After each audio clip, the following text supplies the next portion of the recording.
अस्सलामु अलैकुम मुझा महबूब सिंध वासियो अवां ॾिसी रहिया आहियो मुंहिंजो YouTube channel Sindhi story vlog. अॼु आऊं अवां जे लाइ जलाल धोबी जे नाले सां इंतहाई पुराणी, जंहिंजो तालुक 400-500 साल अॻु जो आहे, खणी आयो आहियां। उमेद आहे सभिनी दोस्तनि खे पसंदि ईंदी। ॻाल्हि कंदा आहिनि त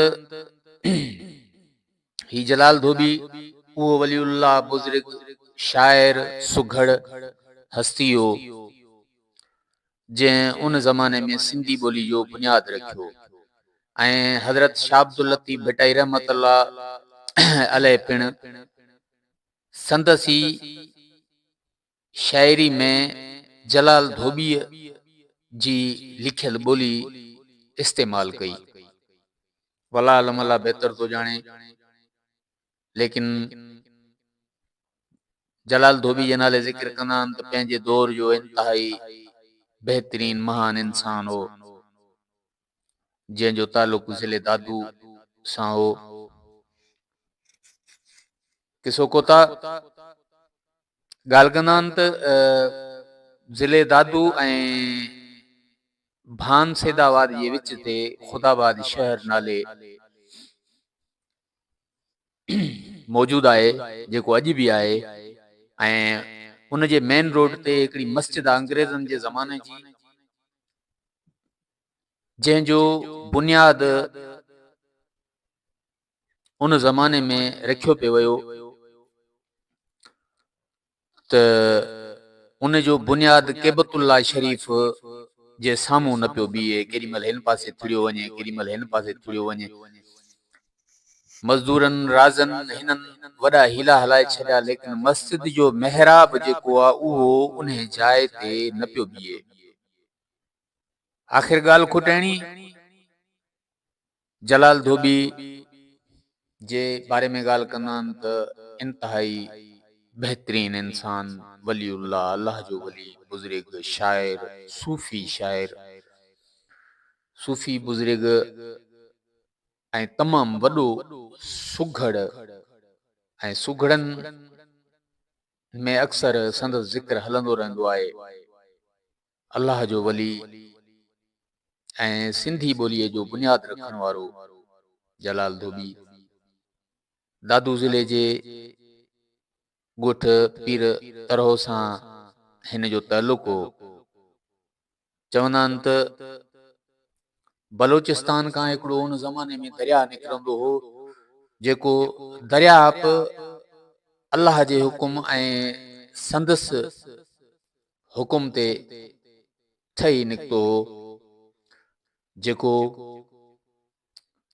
उतां गुज़रंदे अची ॻोठ पीर तरहो जे पासे मां निकिरंदो हो। पोइ उते हिकिड़ी खॾ में उन दरिया जो पाणी जमो थींदो हो ऐं उन खॾ ते जलाल धोबी पंहिंजा कपिड़ा धोअंदो हो ऐं धोब को कारोबार कंदो हो। पर इंतहाई अल्लाह जो बुज़ुर्ग हो, वलीउल्लाह हो।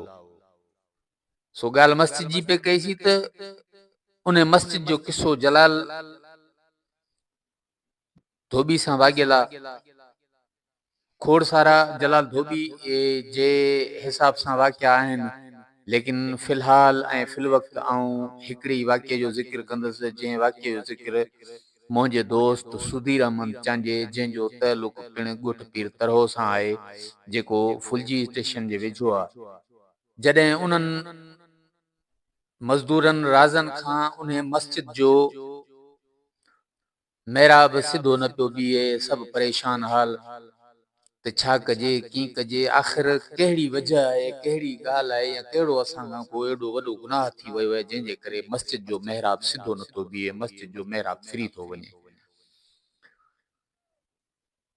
जंहिं माण्हू मस्जिद जी अॻवाणी पे कई ऐं ज़ेरे तमीर पे कराई मस्जिद, उहो माण्हू राति जो सुतो पियो हुजे, हिनखे ख़्वाब में आयो त फुलजी स्टेशन जे वेझो ॻोठ पीर तरहो आहे, उन में जलाल नाले धोबी रहंदो आहे। उन धोबी सां वञी तूं मिल त हिन मस्जिद जो मसइलो हल थी वेंदो। पोइ उहो माण्हू ॿ चारि माण्हू साण करे फुलजी स्टेशन अची लथो। फुलजी स्टेशन खां पोइ पुछा करे ऐं ॻोठ पीर तरहो में पहुता ऐं अची पीर तरहो में जलाल धोबी सां मिलिया। जलाल धोबी हिननि खे ॾिसी दिलि में सोचियो, हल केॾो मूं पंहिंजो पाण खे लिकायो, केॾो मूं लिकण जी कोशिशि कई, पर मुंहिंजा परवरदिगार तो वरी बि मूंखे ज़ाहिर करे विधो। तुंहिंजा रंग आहिनि, किथां किथां खां लिकी हिते पहुतुसि। पोइ उहो मस्जिद जो अॻवान, मस्जिद जो संभालींदड़ जलाल धोबी सां पूरो ज़िक्र करे ॾींदो आहे त ही मसइलो आहे, ही ॻाल्हि आहे ऐं मस्जिद असां वटि ज़ेर तामीर आहे, लेकिन मस्जिद जो महराब हिकिड़ी जॻह ते कोन थो बीहे। उन टाइम ते ॻाल्हि कंदा आहिनि त जलाल धोबी हिकिड़ी रिली पे धोती, उन रिली धोंदे धोंदे जलाल धोबी खणी उन रिली मां हथ कढिया ऐं हिननि खे इशारो कई त इहा रिली खणो ऐं इन रिली खे चङी तरह निपूड़ियो। उहो ॿ चारि जेके माण्हू आहे, कुझु हुन पासे कुझु हुन पासे, उन रली खे खणियो ऐं रली खे वटण लॻा। वटींदे वटींदे वटींदे वटींदे उन रली मां बिल्कुलु हिकिड़ो वॾो टड़काट निकितो ऐं रली बिल्कुलु सिधी थी बीह रही। त जलाल धोबी उन मुअज़िज़ मस्जिद जे अॻवान खे चयो त हाणे तूं वञ, तुंहिंजो मसइलो हल थी वियो ऐं तूं वञी ख़ुदाबाद वारी मस्जिद खे ॾिस। जॾहिं उहे माण्हू उतां हकलींदा होरींदा अची ख़ुदाबाद पहुता त अची ॾिसनि त सुभान अल्लाह, मस्जिद जो महराब जेको आहे उहो बिल्कुलु हरम जे साम्हूं, बैतुल्लाह जे साम्हूं छो बीठो आहे,